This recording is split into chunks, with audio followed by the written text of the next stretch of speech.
Ahí está terminando de entrar la gente. Buenas tardes, ¿cómo estás? Buenas tardes, Placer. compañero. En primer lugar, bueno, la compañera María de las Mercedes, responsable de la Néstor Kirchner Córdoba, quería decir unas palabras. A ver, me parece que está silenciada, así que ahí activamos. Anda un poquito lento, pero ahí vamos. Ahí estoy tratando de iniciar el audio. A ver si estamos ahora. ¿Estamos? ¿Me escuchás, compañero? Sí, se escucha perfecto. Sí, perfectamente te escucho. Buenas tardes a los compañeros que ya están conectados, compañeras que están mirando desde otras transmisiones, por darles la bienvenida. Gracias, compañero Guillermo, siempre por tomarse el tiempo para cada uno que necesite dialogar con usted, ¿no? Siempre a disposición y con muy buena predisposición. Queremos agradecerle esta comunicación y realmente yo le voy a pasar la entrevista a los compañeros de UIC, la Universidad Nacional de Córdoba. Son dos agrupaciones, van a estar en conjunto haciendo esta entrevista. La agrupación Podemos y San Eterno es Universidad. Espero que sea del agrado de todo Córdoba recibir las palabras de nuestro compañero Guillermo Moreno, y ustedes, compañeros, bienvenidos también, y a disposición de esta entrevista de la universidad. Perfecto, compañera, muchísimas gracias por las palabras. Ahora sí, empezando un poquito ya con la charla con el compañero Guillermo Moreno. En primer lugar, queríamos, no sé si se me escucha bien. Sí, Perfectamente. perfecto. Muchísimas gracias. Queríamos hacer una pequeña presentación de nosotros, de Podemos como espacio. Somos una agrupación estudiantil de la Facultad de Ciencias Económicas de la Universidad Nacional de Córdoba. Somos una agrupación peronista que buscamos poner a la universidad al servicio del pueblo. Y que nuestro compromiso no termine en las cuatro paredes de nuestra facultad. Ese es nuestro compromiso que asumimos, y bueno, hoy tenemos la enorme oportunidad de conversar con un compañero que es un referente para nosotros, tanto como peronistas como economistas peronistas en particular. Así que bueno, compañero Guillermo, muchísimas gracias por este tiempo. Muy bien, compañeros. Muchas gracias por esta organización, muchas gracias, Mechi. Felicitaciones por esta iniciativa que implica que entre todos vamos construyendo conocimiento, porque el conocimiento, como decía el general y dice nuestra doctrina, es una construcción colectiva. Y la política también. Y los proyectos políticos. No hay proyectos políticos individuales, es una tontería o marxista o liberal. Nosotros los peronistas construimos comunidad, y en esto de la construcción de comunidad también construimos el conocimiento entre todos. ¿Se escucha hasta acá? ¿Estamos bien? Se escucha perfecto, compañero. Yo le diría, hagamos una pequeña presentación, yendo de lo general a lo particular en este caso, porque me parece que es relevante, y después sí, iniciamos una ronda de preguntas y respuestas y de intervención entre nosotros, si te parece bien, coordinador. En una pequeña presentación ¿de quién, perdón? Bueno, una pequeña presentación mía. Ah, bueno. Creo que bueno, Presentación de la temática. bueno, exacto, perdón. La idea es, bueno, conversar sobre coyuntura económica, sobre lo que estamos atravesando en unos tiempos complicados. Contamos con el compañero Guillermo Moreno, todos lo deben conocer, ex secretario de Comercio, pero lo más importante, militante peronista, como todos y todas de nosotros. Así que bueno, si quieren, si están de Perdón, no acuerdo. decía una presentación sobre mí, no era una presentación sobre mi persona, sino una presentación de abordaje del tema mío, que yo aborde el tema y a partir de ahí, si es que despierta inquietudes, podamos hacer una ronda de preguntas, respuestas, intervenciones, en fin, para que haya un proceso de interacción. Si te parece bien, eso es lo que yo decía. Perfecto, perfecto. Entonces, bueno, ahí terminamos de admitir. Queríamos conversar un poquito sobre primero, hacer una contextualización del mundo en estos días. Eh, queríamos comenzar, si le parece, eh, con, bueno, salió la tapa de la revista The Economist hace unos días, en donde decía Goodbye Globalization, adiós a la globalización o chao a la globalización. Queríamos preguntarle, compañero, si está de acuerdo con esto y si está de acuerdo, cómo ve, bueno, el futuro del mundo, cómo ve el mundo que se viene. Bien, de acuerdo, y sobre eso íbamos a iniciar la conversación desde lo general a lo particular, así que me parece muy atinada la pregunta. Naturalmente no es que los procesos tienen fecha de inicio y fecha de finalización. En las ciencias sociales eso no es metodológicamente correcto, pero es cierto también que las fechas te van clarificando el panorama y cuando vos querés segmentar los distintos procesos, las fechas son importantes. Entonces está claro que hubo un mundo que se genera a partir de los ganadores de la Segunda Guerra Mundial. Esa tensión es lo que se llamó la Guerra Fría, y es en ese mundo donde Perón pergeña la tercera posición. Esa Guerra Fría tuvo un claro ganador allá en el 89, y el hito es la caída del muro de Berlín, ¿no? Porque ese día haya cambiado o haya finalizado la Guerra Fría, era un proceso que se venía dando, pero como fecha aquel octubre del 89 me parece que es relevante.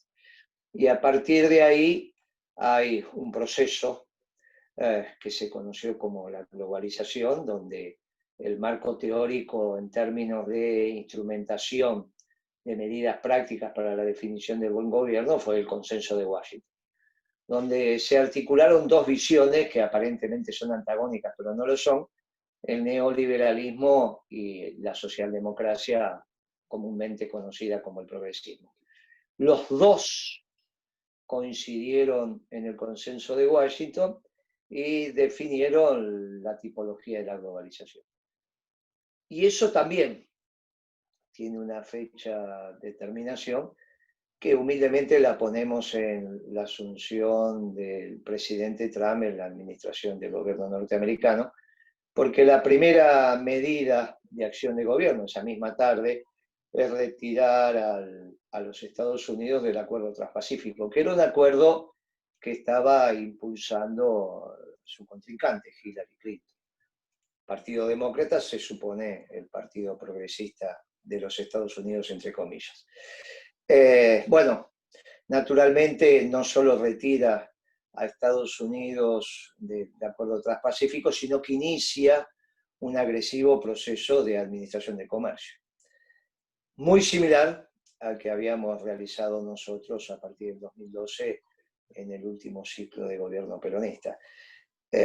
Naturalmente con otra capacidad de fuego, entre otras cosas, 12 portaaviones que se la pasan navegando en los mares del mundo y definiendo presencia, y por lo tanto esa presencia del aparato productivo norteamericano que se expresa en que el 25% de todo lo que se produce en el mundo tiene origen dentro de los Estados Unidos, más su poderío militar, le da una impronta política que a las decisiones del presidente en ejercicio se le hace muy difícil que terceros países se opongan.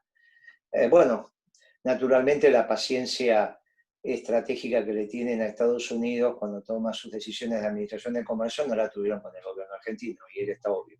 A nosotros nos hicieron un juicio cuando empezamos a administrar el comercio Estados Unidos, Europa y Japón, esto es el 60% del PBI mundial, y Estados Unidos, como dijo la Merkel, le vamos a tener paciencia estratégica. Pero no hay posibilidad de ser neoliberal y a su vez administrar el comercio, porque uno de los elementos ordenadores del neoliberalismo es el libre flujo de bienes y servicios. Por lo tanto, si Estados Unidos no conduce el mundo neoliberal, no lo puede conducir ningún otro país. Y acá hay que reconocer que la clase dirigente norteamericana, quizás, al menos de lo que yo tengo conocimiento, he estudiado, es la primera clase dirigente de un determinado espacio económico que modifica de raíz el espacio que conduce. No es normal que si sos exitoso y conducís un espacio, lo cambies. Bueno, esto hay que reconocérselo a la clase dirigente norteamericana, y si bien ese mundo neoliberal era conducido por los norteamericanos, también tenía otros dos espacios geográficos económicos importantes que le estaban empezando a penetrar en su zona de confort. Esto es Europa continental y la República Popular China. Y Estados Unidos necesitaba consolidar su liderazgo por lo menos por los próximos 25 años, y tenía que expulsar de su zona de confort a Europa continental y a los chinos.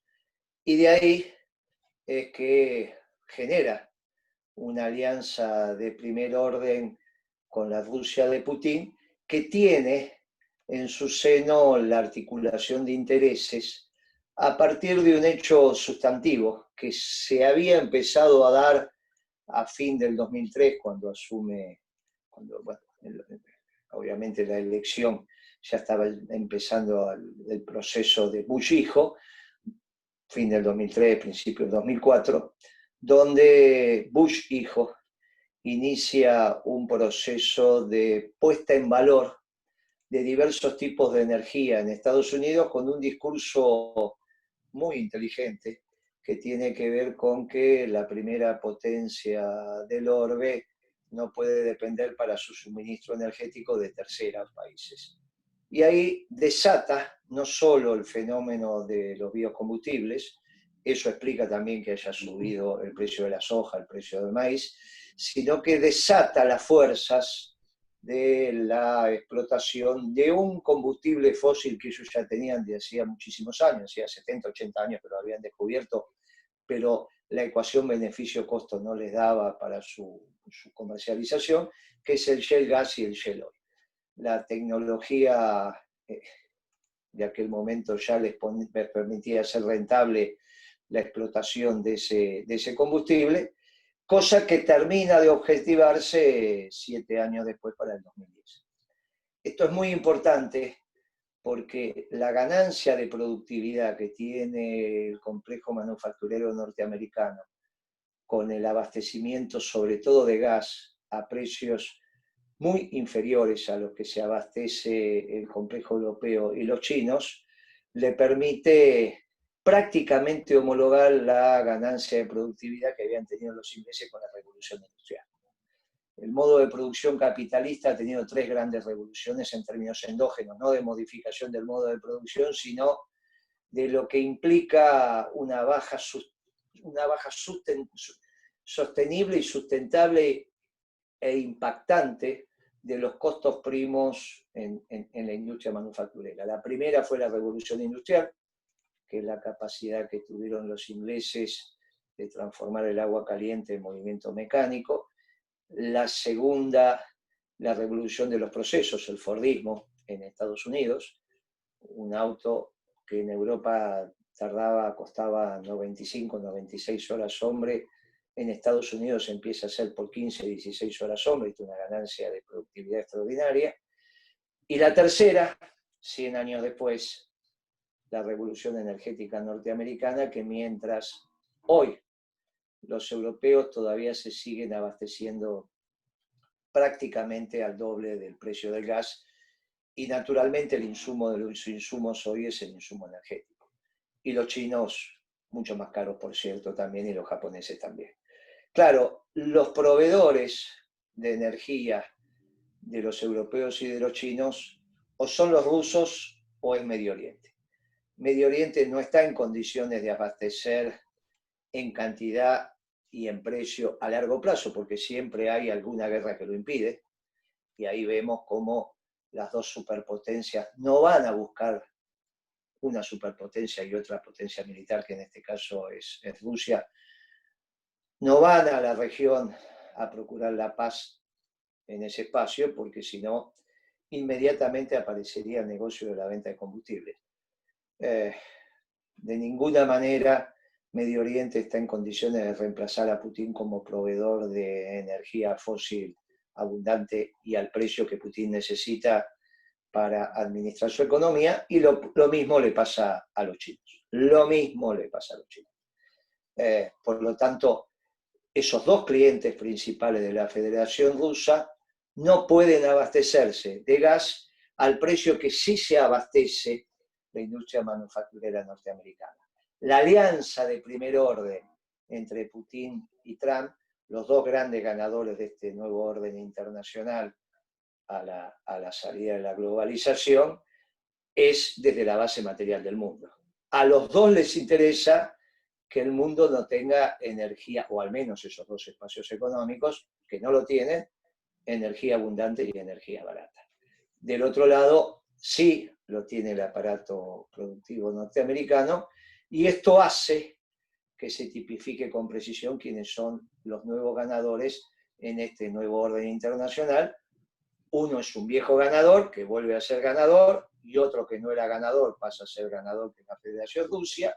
¿Y quiénes son los nuevos perdedores en este nuevo orden internacional, que eran viejos ganadores? Los chinos y los europeos continentales. Esta visión del mundo tipifica una geopolítica absolutamente distinta. El error garrafal de Macri fue pensar que la globalización estaba vivita y coleando, error que vuelve a cometer lamentablemente el presidente Fernández, cuando desde esa visión socialdemócrata, que es a la que la escribe, piensa que el viejo mundo de la globalización está vigente. Finalmente, esto nosotros lo venimos diciendo desde hace por lo menos 4 años, desde que vimos cómo Trump empezaba a diseñar su campaña, pero ciertamente lo acaba de objetivar Economist cuando dice, bueno, está claro que el mundo cambió. Y emerge un nuevo orden internacional con dos claros ganadores. ¿Qué tenemos que hacer los pueblos que no tenemos voz? Bueno, entender esto, porque si no vas a llevar el portaaviones a Argentina a un puerto que ya no existe.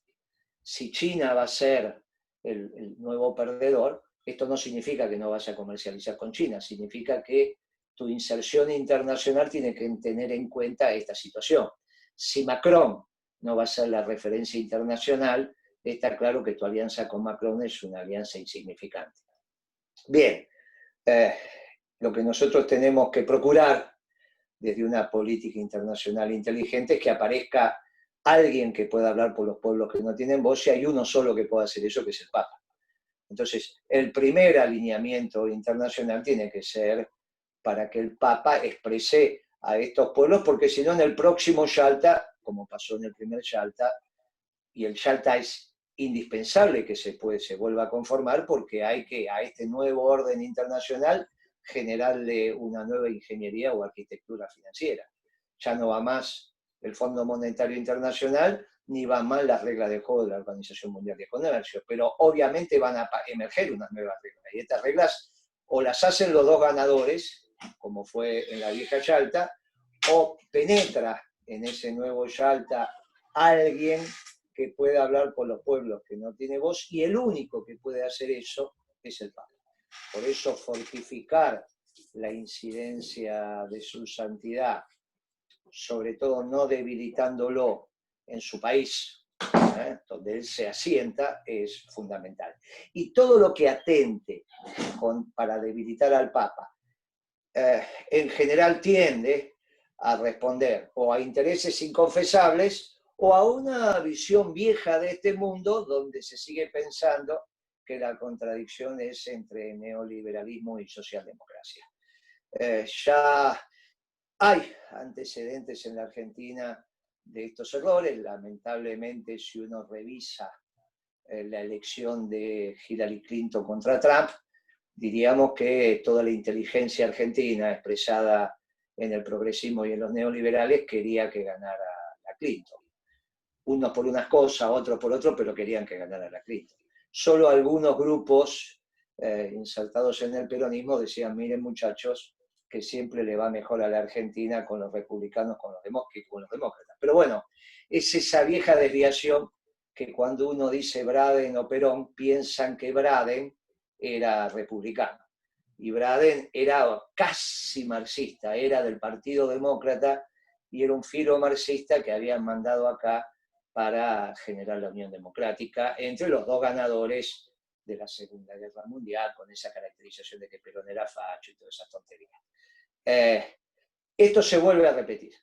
Es necesario que nosotros nos adentremos en una correcta interpretación de lo que pasa en el mundo, si no, la gran política, que es la que decía Perón, que es la política internacional, va a ser una política errada, que es lo que se está visualizando. Cuando uno analiza el gobierno de Alberto Fernández en este corto tiempo y lo analiza desde su política económica o desde el Ministerio de Relaciones Internacionales, son los dos puntos excesivamente flacos que está mostrando su gestión. Perfecto, compañero. Para ir pasando un poquito más al contexto nacional, si le parece, queríamos hablar un poquito de la deuda pública. Con una nueva extensión de las negociaciones, ¿usted cree que estamos cerca del acuerdo o no? Y una vez que se haga el acuerdo, ¿quiénes son los sectores? Porque hay que pagar, sabemos que hay que pagar porque se tomó deuda. ¿Quiénes son los sectores que deberían ponerla y pagarla, contribuir para pagar la deuda?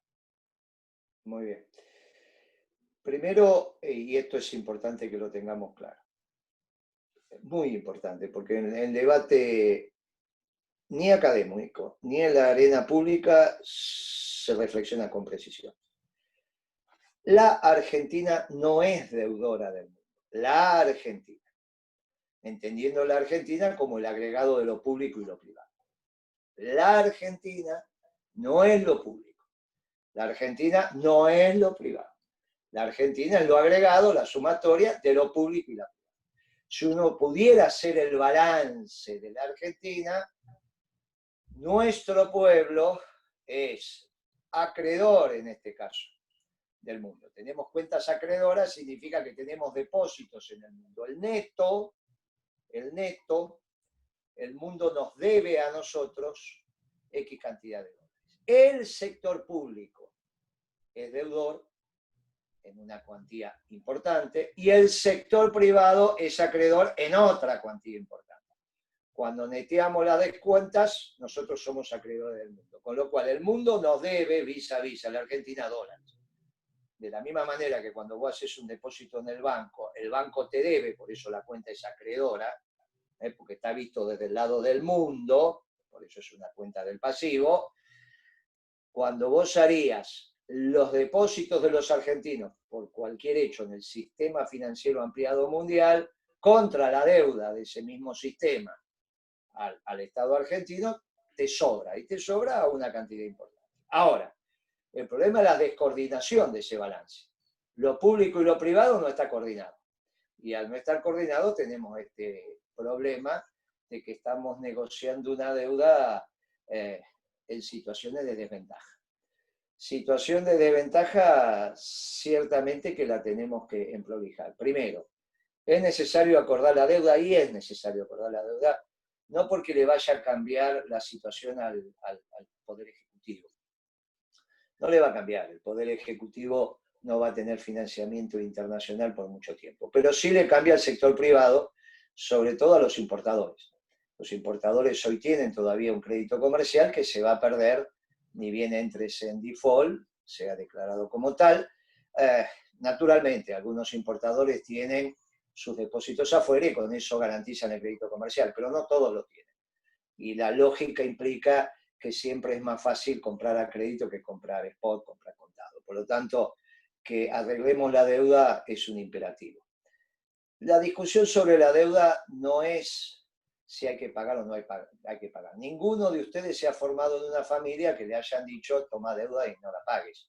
Eso es una tontería. Las deudas están para pagarse, aparte la ley de la partida doble de hace centenares de años que implican que las cuentas son pasivas y activas, y así funcionan los negocios. Por lo tanto, el pasivo está siempre para honrarse. En este caso, no, la discusión no es si se paga o no se paga, es una discusión falsa. La discusión es quién pone la plata, como en cualquier deuda. Si la deuda la tienen que ahorrar el pueblo, estamos en un problema. Si a cada uno de nosotros nos van a sacar X cantidad de dólares para pagar la deuda estamos en un problema, ¿cómo te lo sacan? Disminuyendo tu consumo. Al disminuir tu consumo, disminuís un equilibrio proporcional de dólares en ese consumo. Todos los consumos que nosotros tenemos tienen algo de dólares. Si te compras un Audi 4 100% en dólares, si te compras bananas 100% dólares, te compras café 100% de dólares, si te compras amoxicilina o amoxidal, algo de dólares porque el elemento reactivo es importante. Pero incluso en un sachet de leche hay componente de dólares que tiene que ver con qué materia prima es el sachet o con cuál imprimís las letras, la tipografía, etcétera, etcétera. E incluso en el pasteurizado de la leche. O sea que en todo consumo que nosotros hagamos hay algo, un X proporcional distinto, de dólares incluido. La manera en que te saquen del consumo de dólares es que te disminuyan el consumo. Bueno, si los dólares los tiene que poner el conjunto del pueblo, ya sabemos cuál es la manera que tenemos para que haya un excedente mayor en el sector externo, y si la deuda la pone el único sector social que tiene capacidad para ponerla, la situación es absolutamente distinta. Esto es lo que tenemos que discutir, no si se paga o no se paga, sino quién pone la plata. Cuando uno analiza el entramado productivo argentino, hay un solo sector hoy en condiciones de poder poner los dólares suficientes para honrar los compromisos, que son las 1000 familias de la Pampa Húmeda. Únicamente. El resto de las empresas, a lo largo y a lo ancho del país, están muy, muy complicadas. No tienen excedente como para poder honrar esos compromisos. Obviamente, ingresos contra egresos, te tiene que dar un excedente, y ese excedente es que vas al banco y pagas tu deuda. Lo mismo con el mundo. Hay un excedente social que se genera, y de ese excedente social, alguien es el que tiene la capacidad de aportarlo. El único que tiene la capacidad de aportarlo es uno de los 4 factores que interactúan en la producción de la Pampa Húmeda. Los trabajadores obviamente que no, sean peones rurales, sean veterinarios, sean ingenieros químicos, agrónomos, naturalmente los contratistas tampoco, naturalmente el productor tampoco. El único que puede poner hoy esa diferencia son los propietarios de las grandes extensiones de la zona núcleo en la Pampa Húmeda. Ellos están llevando el 12% de su patrimonio puesto en alquiler por año en moneda dura. Esto es ridículo, porque en 8 o 9 años están duplicando su capital, cosa que vienen haciendo desde hace muchísimos, muchísimos años. Bueno, llegó el momento que eso se termine. Porque la posibilidad que ellos se lleven el 12% en dólares, que es lo que se van a llevar en el 2020 si esto no cambia, ese 12% en dólares sobre un activo que no se amortiza, edificios, vehículos, todo se amortiza, todo tiene una depreciación. La tierra no se amortiza. Por lo tanto, es ilógico que un bien que no se amortice tenga una rentabilidad del 12% anual en moneda dura. Es absolutamente ridículo, porque la contracara de eso es el precio de los alimentos. La manera de que esa renta extraordinaria sirva para pagar la deuda son con 2 decisiones técnicas que hay que tomar. Las retenciones, por un lado, las retenciones en el lugar que corresponde, eso baja la facturación de los productores, no hay ninguna duda. El que vende la mercancía producida en esa tierra a través de los trabajadores y de los contratistas es el productor.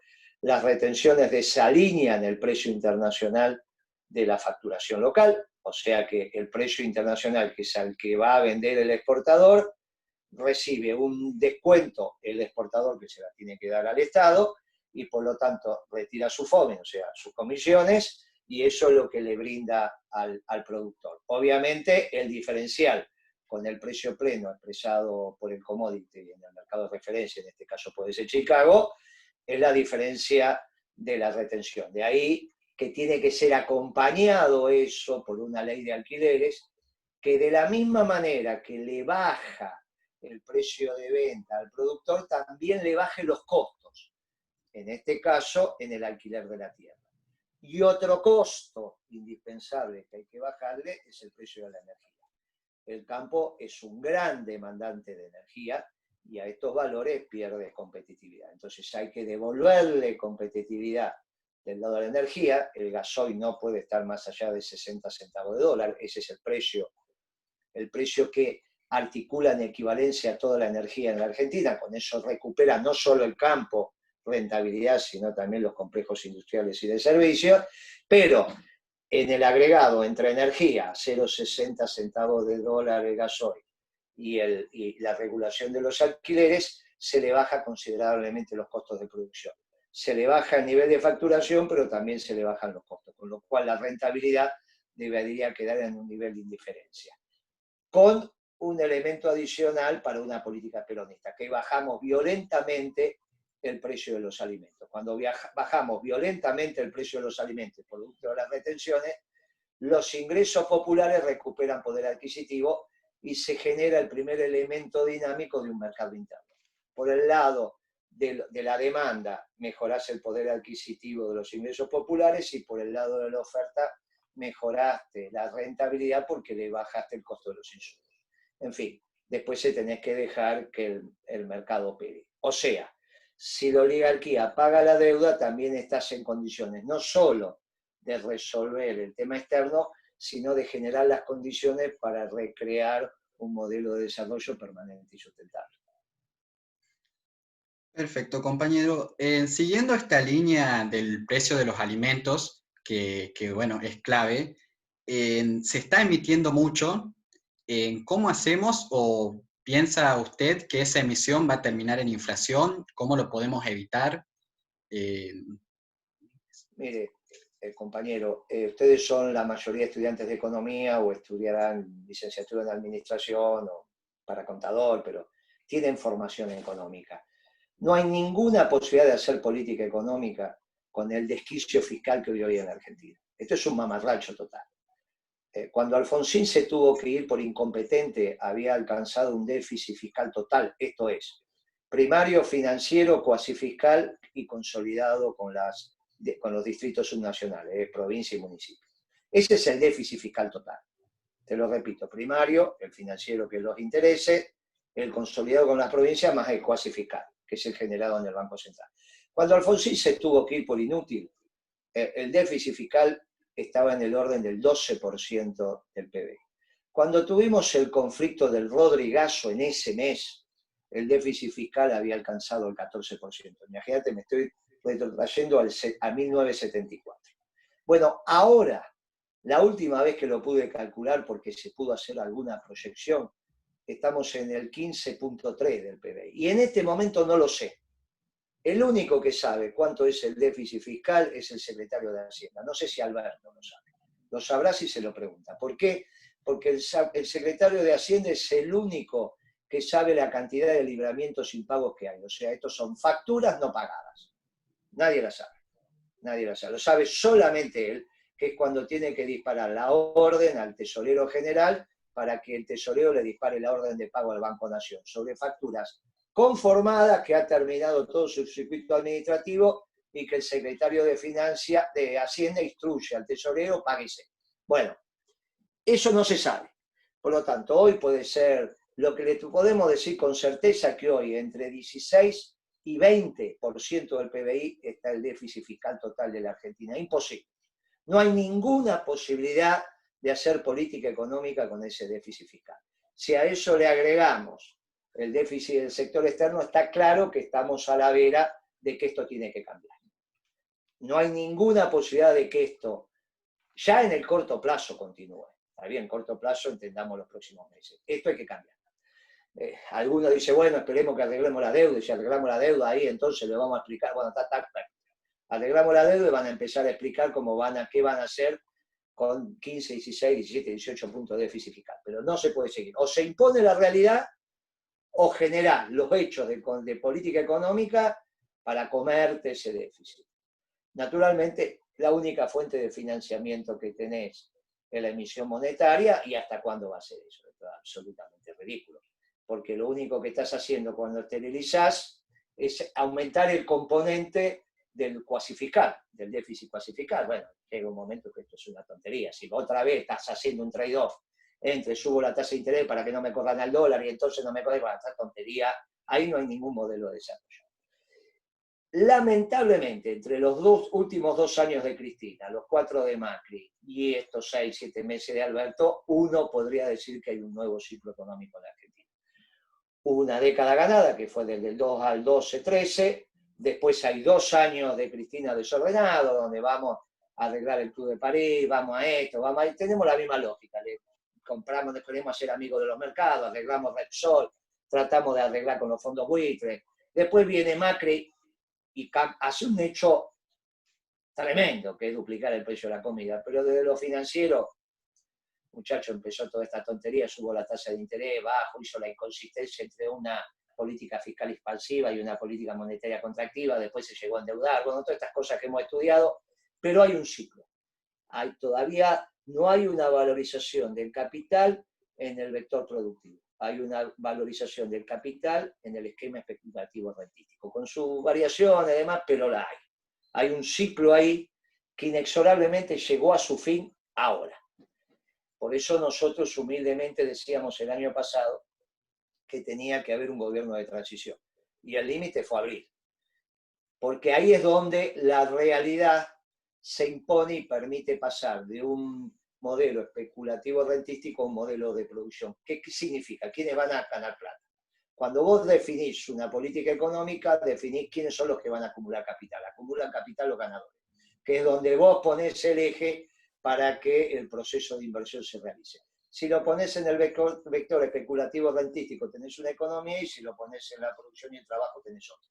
Bueno, hay un ciclo que se completó con nosotros allá por el 12-13, después tuvimos 2 años difíciles, los 4 años de Macri y estos 6-7 meses de Alberto, que llegan al ocaso del proceso. Ya está, la realidad se va a imponer. Más de 16 puntos de déficit fiscal es imposible administrar la Argentina. Perfecto, compañero. Entonces, queríamos saber, como peronistas, ¿no? ¿Cuáles serían los lineamientos principales que debe seguir una planificación económica peronista en este contexto de crisis? Si nos podía tirar algunos lineamientos principales, como ya lo dijo, por ejemplo, resolver este tema del déficit, ¿qué otras cosas Mirá, ¿cómo vas a resolver el tema del déficit en una planificación económica? Primero, como cualquier negocio en crisis, esto para los que están estudiando licenciados en administración de empresas, con cualquier negocio en crisis, el interventor, el consultor externo, el dueño del negocio que volvió al negocio, lo primero que hace es sentarse sobre la caja. Lo primero que hace. Primero que hace, el que compre Garbarino ahora, ya está sentado sobre la caja el gerente general de Garbarino. Pero el que compre Garbarino, lo primero que va a hacer es sentarse sobre la caja.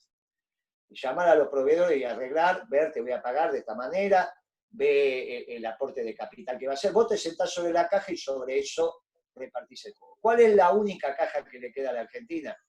Las reservas del Banco Central, no es el ANSES, no es el PAN, esas son en tontería. La única caja Argentina versus el mundo son las reservas del Central. Lamentablemente las reservas del Central hoy las está administrando un economista radical. Esto es una tontería que a su vez se formó de banquero. Toda la vida lo poco que trabajó lo trabajó de banquero. ¿Qué puede saber un banquero de la economía real de lo que estamos hablando? ¿Qué sabe de producción? ¿Qué sabe de factura? ¿Qué sabe de remito? ¿Qué sabe de pagar quincena? No sabe nada de nada. Banquero, como su nombre lo dice, es un servicio financiero. Esa caja es de donde te tenés que sentar, porque vos vas a planificar la economía, lo mismo que el dueño del negocio o el que se siente en la caja del negocio que está en crisis, dando la poca caja que tiene, dando los pocos dólares que te queden a los sectores vitales. ¿Cuáles son los 4 sectores vitales que vos tenés? Alimento, energía, logística y energía. Alimento, medicina, energía y logística. El pueblo tiene que comer, tiene que tener remedios y equipamiento médico. Energía es obvio, no podríamos ni hacer esto si no tenemos energía. Y logística, es obvio que la Argentina es casi todo logística, por la distancia y donde estamos ubicados en el mundo. Esas 4 cosas no pueden faltar. Cuando vos administrás y entregás esos dólares, estás definiendo cuáles son los sectores que van a trabajar prioritariamente. O sea que empezás a decir quiénes vuelven al trabajo y quiénes hacen cuarentena. Pero a su vez, viene un elemento clave acá, que es quién planifica. Planifican los cuadros políticos, planifican ciertos cuadros intelectuales o planifican los que desde la inteligencia práctica están probados en combate y saben el hacer. Y esos son los empresarios y los dirigentes sindicales, que tuvieron toda la vida planificando su negocio. Desde ahí tenés que planificar la economía. Por eso ese consejo de expertos que nosotros estamos sugiriendo, que se sienten en las reservas del Banco Central, el presidente del Banco Central simplemente tendrá el formateo legal, pero no más que eso, y desde allí se asignen los escasos dólares que nos van quedando. Porque el cero, en términos matemáticos, para las reservas no es cero. Es obviamente que de la misma manera que la presión para un cuerpo humano no es cero, antes de cero fuiste, para la economía también. Cuando yo era estudiante eran 3 meses de importaciones pago contado. Ahora en la facultad se acepta que con 2 meses, por el adelanto de la logística, la comunicación, pero 2 meses, bueno, ya estamos en 2 meses de importación. No los 2 meses ridículos que acabamos de tener en abril de importaciones, que debajo de 3.000 millones de dólares, esa economía de unas importaciones de 3.000 millones de dólares es un PBI que no pasa de 300.000 millones de dólares. Eso es ridículo. La Argentina no puede tener un PBI de 300.000 millones de dólares. O sea que inexorablemente tienen que reordenarse las variables nominales. Hoy, cuando salga el PBI de abril, que salga en el EMAE, y lo hagan a valor corriente y lo lleven por el tipo de cambio marginal, le va a dar un PBI asociado a esos 3.000 millones de dólares que se importaban en abril. Pero eso no es lógico para la economía argentina. Entonces, resolvés el tema, vos planificás la economía, asignás los dólares en los lugares que lo tenés que asignar. En la medida en que vos podés reactivar la economía, la propia reactivación de la economía, porque bajás el precio de los alimentos en términos proporcionales, por lo que explicamos antes, la propia reactivación de la economía te va a permitir recaudar. Y a su vez, por lo menos te tenés que llevar arriba de 8.000, 9.000 millones de dólares en retenciones. Que ese de ahí tiene que salir para resolver el tema de la propuesta de pago a los acreedores. Bueno, obviamente con eso te comes los intereses de la deuda, porque eso es lo que vas a hacer, o sea, los 3.2, 4 puntos que hoy tenés del PBI te lo vas, de alguna manera, el 3% te lo podés estar empezando a comer con eso. Después el cuasi fiscal lo tenés que hacer pedazos con una correcta política monetaria, y te quedará algo del fiscal que sí lo vas a poder financiar en el mercado. El primario sí te va a quedar algo del primario que sí lo vas a poder financiar en el mercado local. Este es el modelo básicamente que le vamos a presentar al pueblo de la patria el lunes que viene, salido de nuestra doctrina de un grupo de economistas que básicamente era los que funcionábamos en la Comisión de Economía del partido, que no hemos agrupado ahora dentro del peronismo, dentro del movimiento peronista, para no poner en tensión a las autoridades partidarias, y aparte porque nos parece que el partido tiene que cumplir otro rol. Entonces lo vamos a hacer en el seno del movimiento peronista. Pero como economistas que somos, y ante la declaración de Alfonsín, que es ciertamente iluminado, diciendo que esta política económica es radical, y si es radical todos sabemos cómo termina, bueno, nos vimos en la responsabilidad de presentarle una propuesta al pueblo y naturalmente al presidente. Si la quiere poner en ejecución, la pone, y si no, allá él con sus decisiones. Tiene el derecho, tiene la legitimidad y la legalidad para tomar las decisiones que le plazca.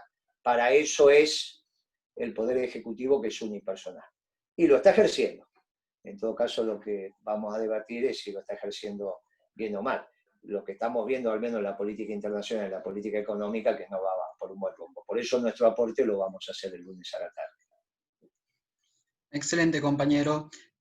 Ahora el compañero Fede quería hacer una pregunta también. No sé si yo no tengo el control para activar el micrófono, así que si le pueden activar el micrófono para que haga la pregunta, por favor.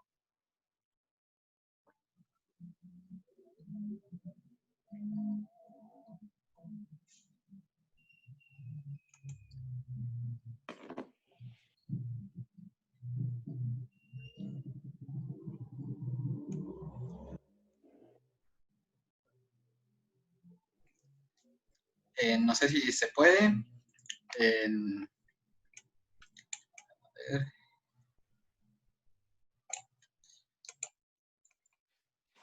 Quien está de anfitrión, por favor, si le puede activar el micrófono al compañero Fede.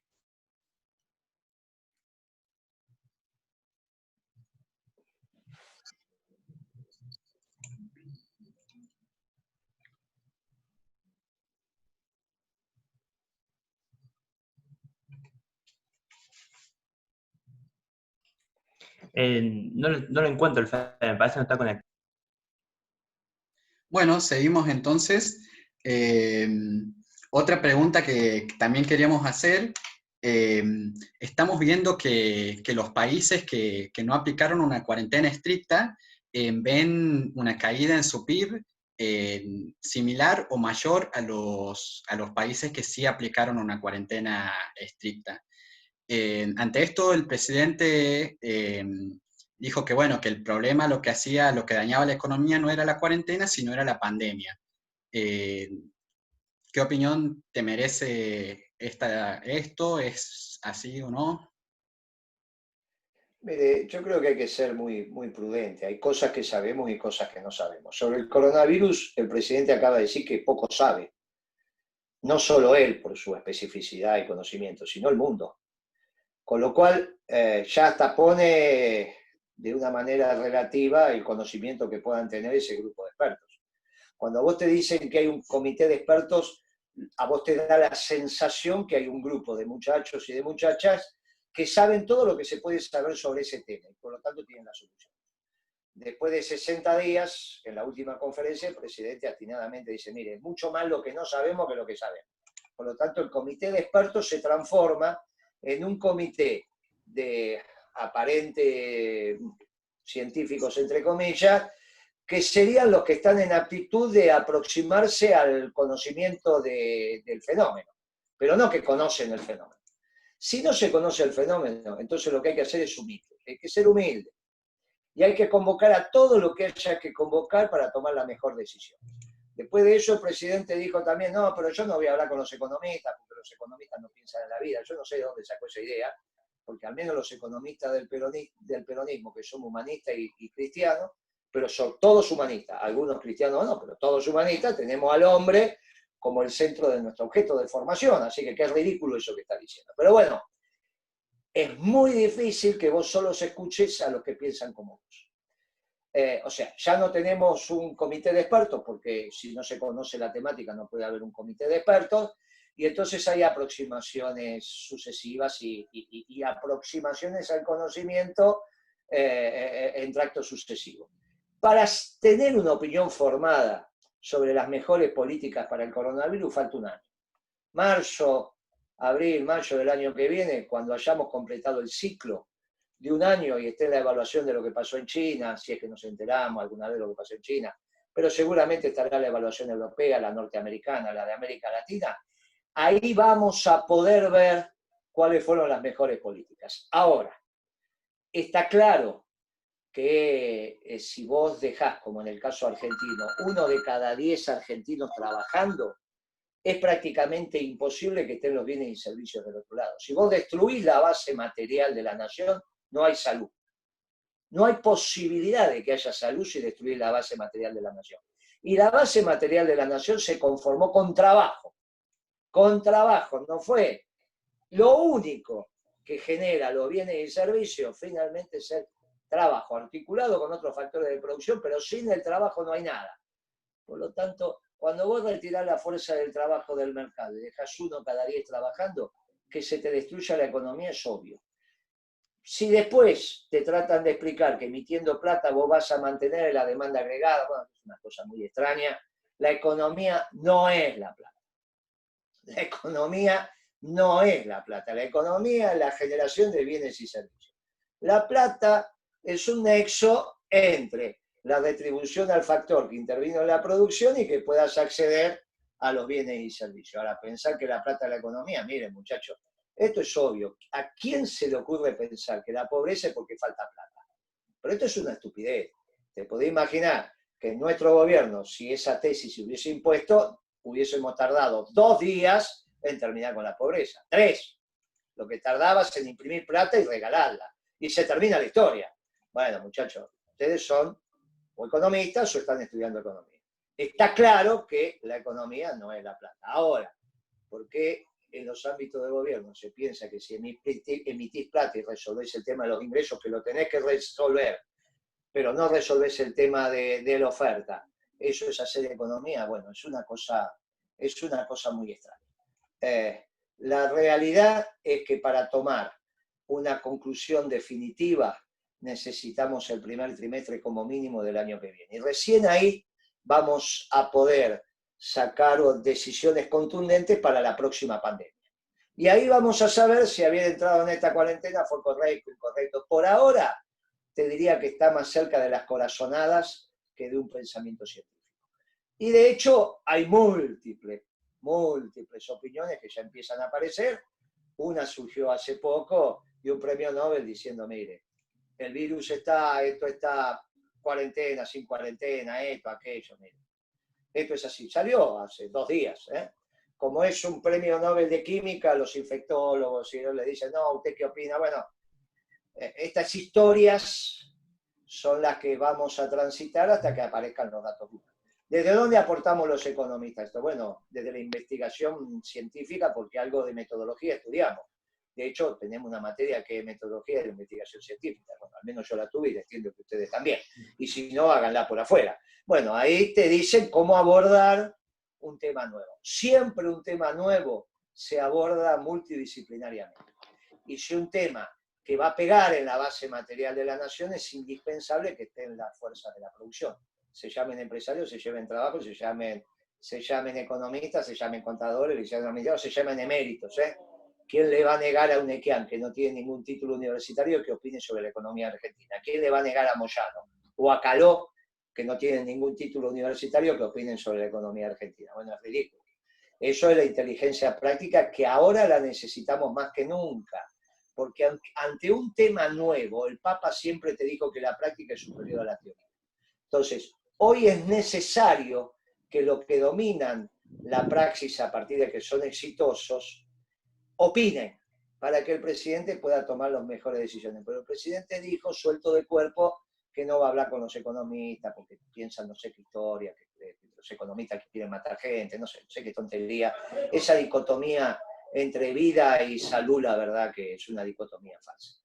Las dos cosas van juntas. Si no hay base material de la nación, no hay salud. Imposible. Imposible. Excelente, compañero. Ahora sí, Fede, ahí pude activarte el micrófono, así que... Bueno, ¿me escuchan bien ahí? Perfecto. Hola, perfecto, bueno. Como le da, compañero, ante todo un gusto escucharlo, lo sigo siempre por todas sus presentaciones. Le quería consultar porque, bueno, se está viendo ahora que hubo un acuerdo entre la CGT y el empresariado en permitir la suspensión en términos del artículo 223bis de la Ley de Control de Trabajo.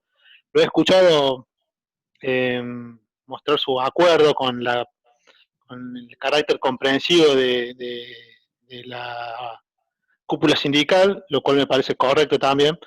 Ahora, la consulta que tengo yo es, más allá de ese acuerdo práctico, se van a hacer un tanto, y le quería consultar cuál piensa usted que tiene que ser el rol del movimiento obrero, si es tal vez momento de un pacto social, como se pudo editar en algún momento entre la CGE y la CGT, si dentro del dogma y la praxis en esas dos cuestiones, repensar la modalidad de trabajo, si es válido eso dentro de nuestra doctrina, y básicamente cómo afrontar desde la doctrina justicialista esta nueva modalidad de normalidad. Perdón.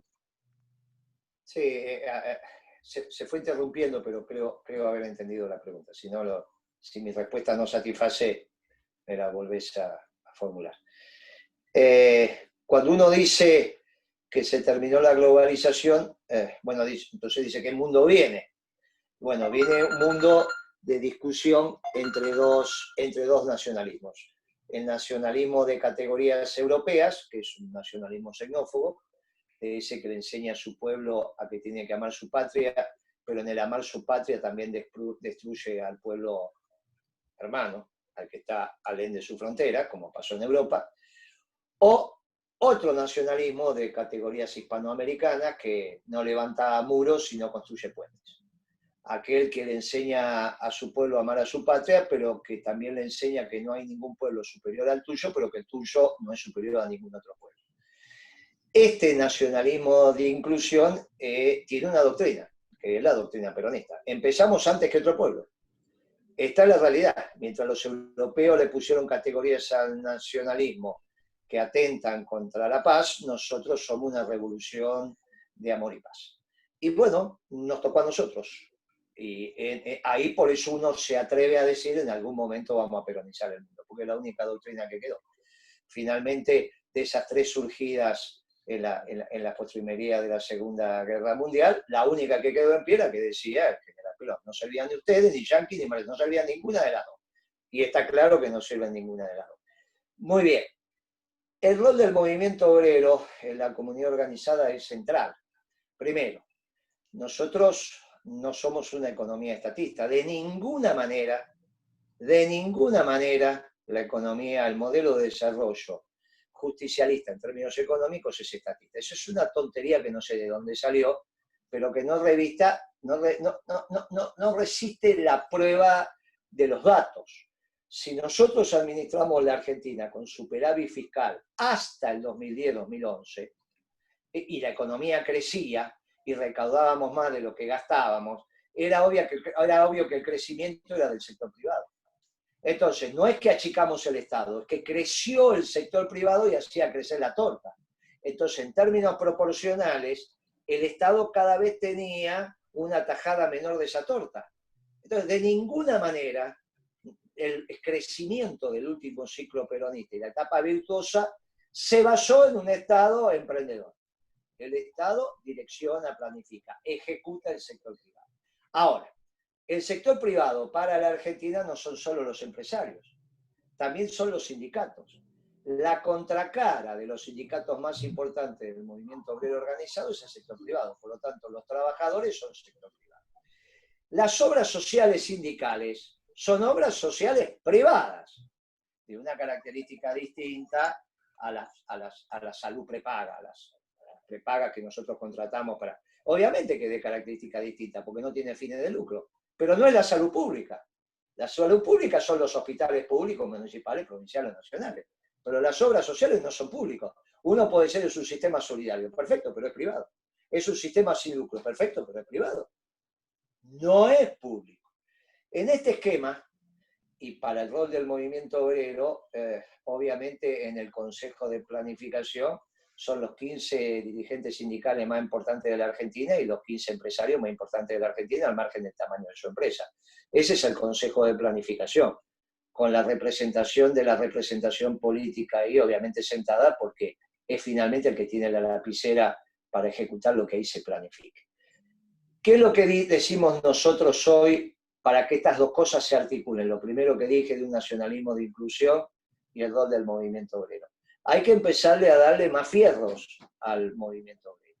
Nosotros sugerimos, y lo vamos a plantear el lunes, que en este caso la empresa más importante de la Argentina, que es YPF, y que el 51% de las acciones hoy la detenta el Poder Ejecutivo, o sea, el presidente, y es el presidente en la Asamblea de Accionistas el que elige sus representantes. Los que van ahí los designa el presidente con el decreto, porque el 51% de acciones las tiene el secretario de Hacienda, ahí seguramente están puestas, pero es porque el presidente se la dio.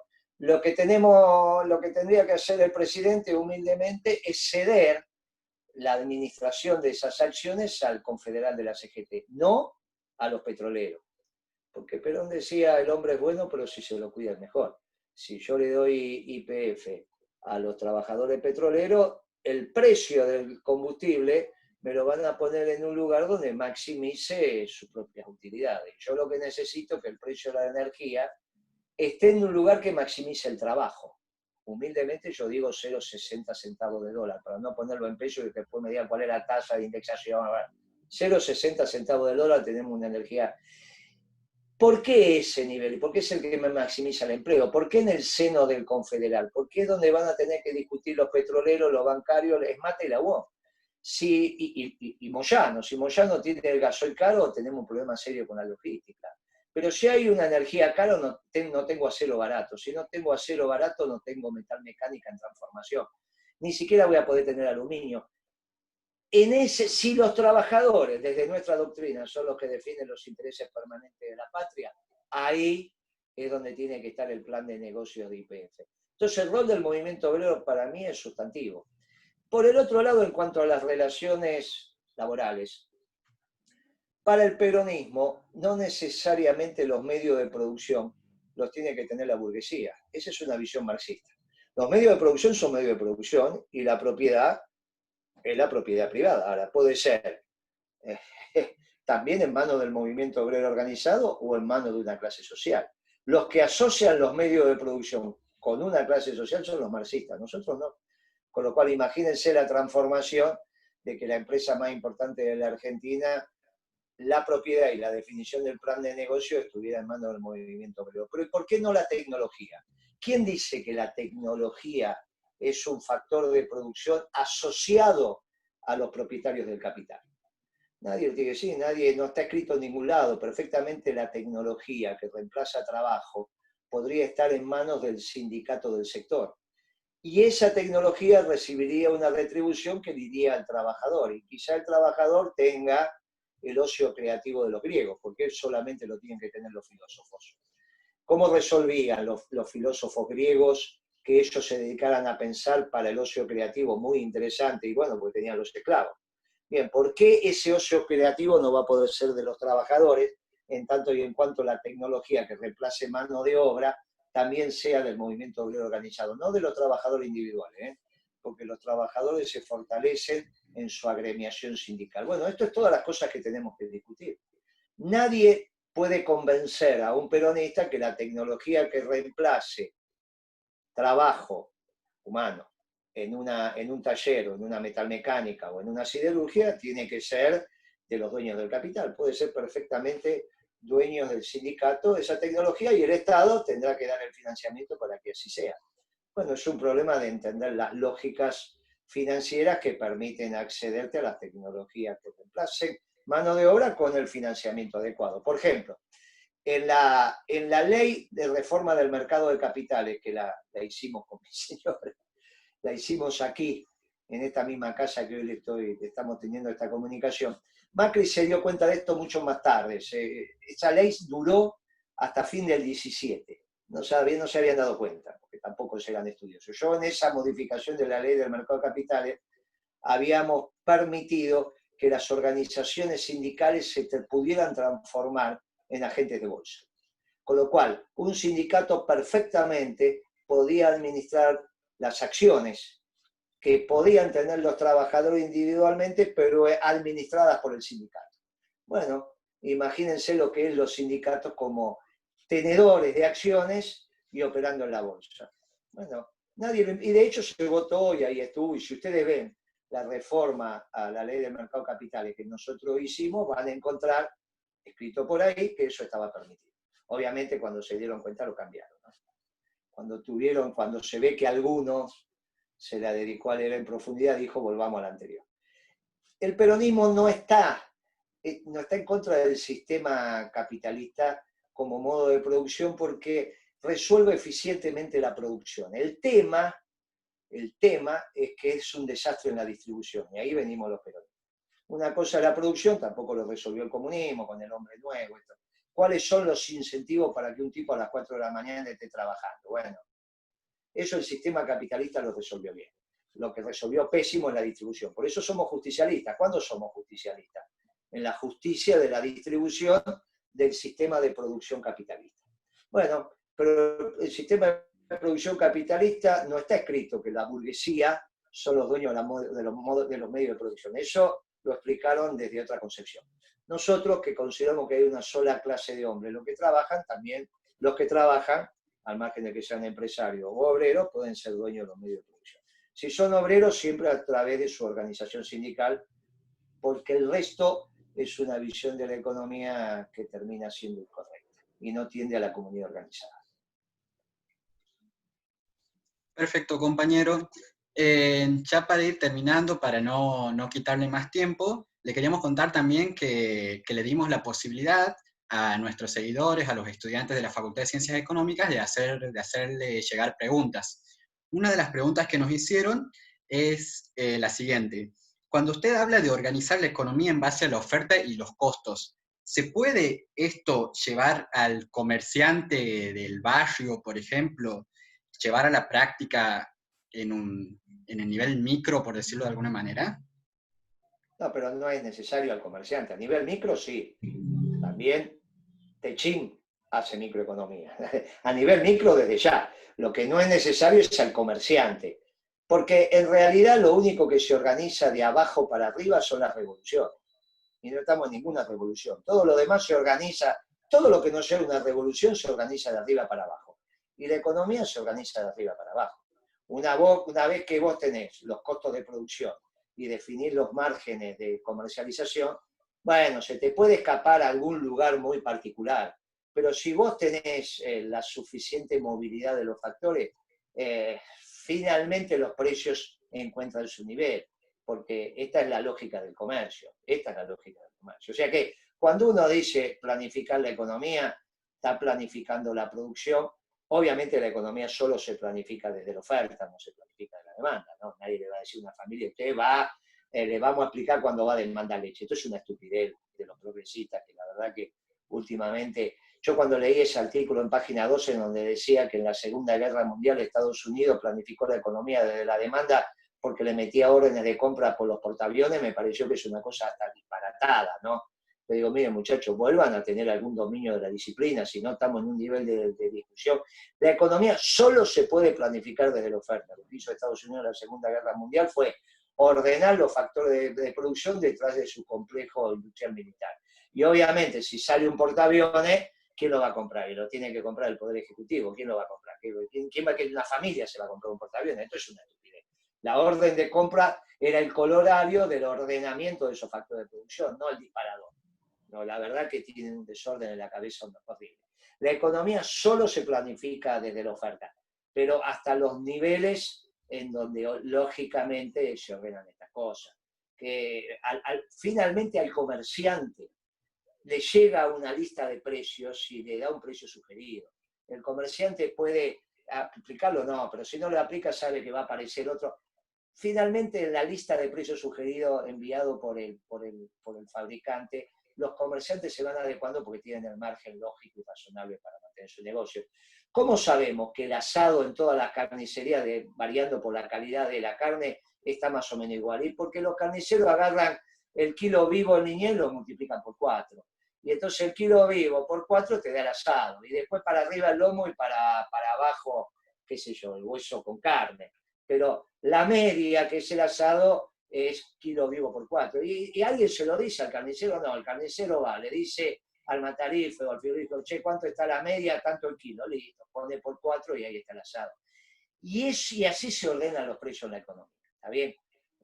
Cuando vos tenés estabilidad, la cosa se va ordenando así.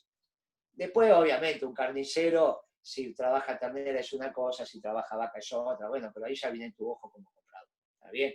Entonces un asado, hoy lo tenés a 450 o 500 y otro asado lo podés llegar a tener, qué sé yo, a 320 o 300. Te viene Coto y te pone una oferta a 290, pero es para que sea pajarito llamador.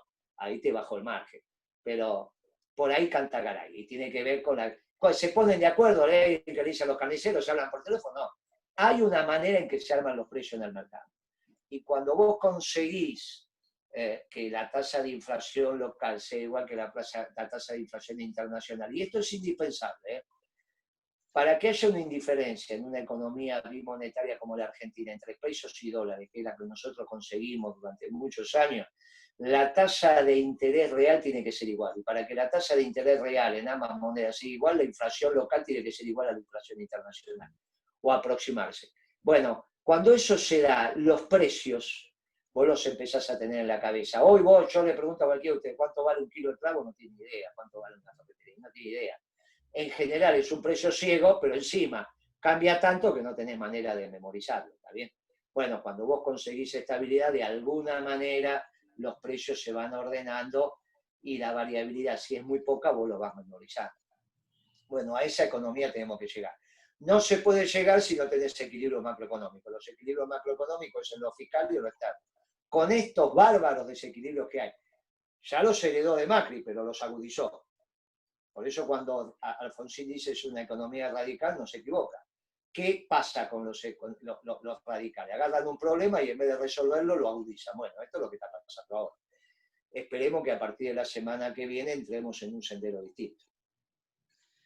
Perfecto, compañero, excelente, la verdad muy claro. No queríamos sacarle más tiempo. De nuevo, agradecerle profundamente por este espacio, por este tiempo. Es un gran referente para nosotros, para nosotras, y es un placer, una instancia de formación también poder escucharlo. Así que bueno, muchísimas gracias. Le vamos a dar la última palabra, a Mechi, pero yo les agradezco profundamente esto, y yo les digo, en 60 días, 90 días, hacemos otra sentada como esta y vemos qué pasó. Porque en 60, 90 días las cosas van a estar mucho más claras. Le damos la palabra a la compañera, si me lo permití, y yo ya me despido con un fuerte abrazo peronista a todos ustedes. Y no se olviden que los días más felices fueron, son, y no tengan ninguna duda que volverán a ser peronistas. Mechi.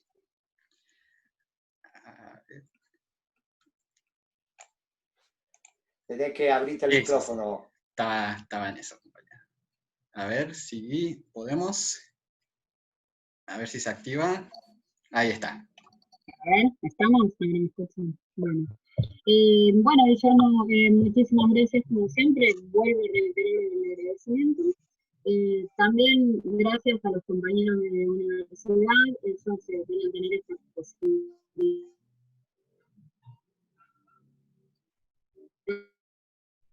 que les cedimos para que estuvieran con comodidad de seno. También queremos dejarle abierta la invitación a todos aquellos y aquellas que se quieran sumar. Está la página de Venezuela de Córdoba. También tenemos la consigna del PUC, el Peronismo Unido por Córdoba. Bueno, pueden estar enviando la solicitud y la verdad nos comunicamos con ustedes. Y Guillermo, queremos después del lunes tener novedades del plan económico que se le va a estar haciendo llegar a Alberto, que como siempre decimos, queremos que le vaya bien, porque hemos puesto todas las instancias en el voto, toda la confianza que hemos puesto en ese voto desde el peronismo, así que esperamos que también oigan voz de los peronistas.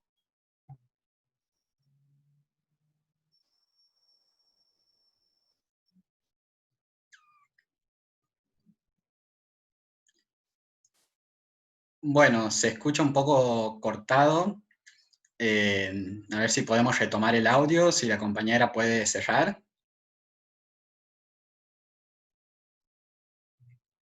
Bueno, un gusto, compañero. Muchísimas gracias a todos, todas las que participaron. Y bueno, queda pendiente volvernos a encontrar para cuando las cosas estén un poquito más claras. Abrazo grande y viva Perón. Hasta luego.